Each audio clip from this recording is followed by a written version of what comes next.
মাঠে তারা সঙ্গী, প্রতিপক্ষের সঙ্গে লড়েন কাঁধে কাঁধ মিলিয়ে। তবে মাঠের বাইরে লড়াইয়ে একে অপরের প্রতিদ্বন্দ্বী হয়ে উঠেছেন কিলিয়ান এমবাপ্পে, ভিনিসিয়াস জুনিয়র ও জুড বেলিংহাম। রিয়াল মাদ্রিদের ৩ তারকাই ক্লাবের সর্বোচ্চ বেতনধারী খেলোয়াড় হতে চান। এমবাপ্পে এই মুহূর্তে সর্বোচ্চই পান, যে কারণে আপাতত এই লড়াইয়ে তিনি সরাসরি নেই।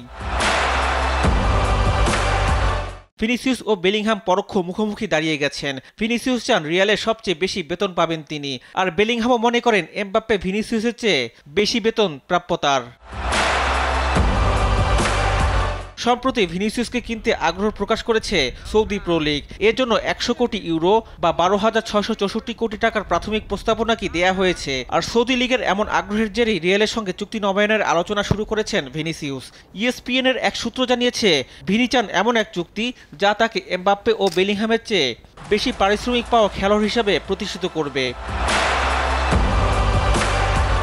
২০২৩ সালে ডর্টমুন্ড থেকে আসা বেলিংহাম বর্তমানে বছরে ৮০ লাখ থেকে ১ কোটি ইউরোর মতো পারিশ্রমিক পেয়ে থাকেন। তবে গত ১.৫ বছরে লা লিগা ও চ্যাম্পিয়ন্স লিগে পারফরমেন্সের বিচারে নিজেকে সর্বোচ্চ পারিশ্রমিক পাওয়া দাবিদার মনে করছেন এই ইংলিশ মিডফিল্ডার।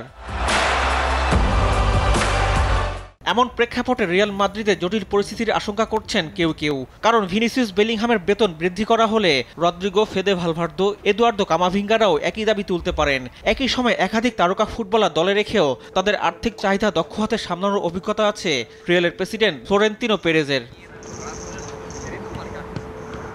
এবার পরিস্থিতি কোন দিকে গড়ায় সেটি নির্ভর করছে ভিনিসিয়াসের সঙ্গে চুক্তির বিষয়ে সামাল দেওয়ার উপর।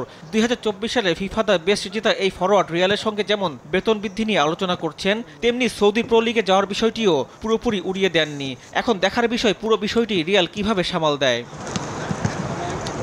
রিফাত আঞ্জুম, দেশ টিভি, স্পোর্টস ডেস্ক।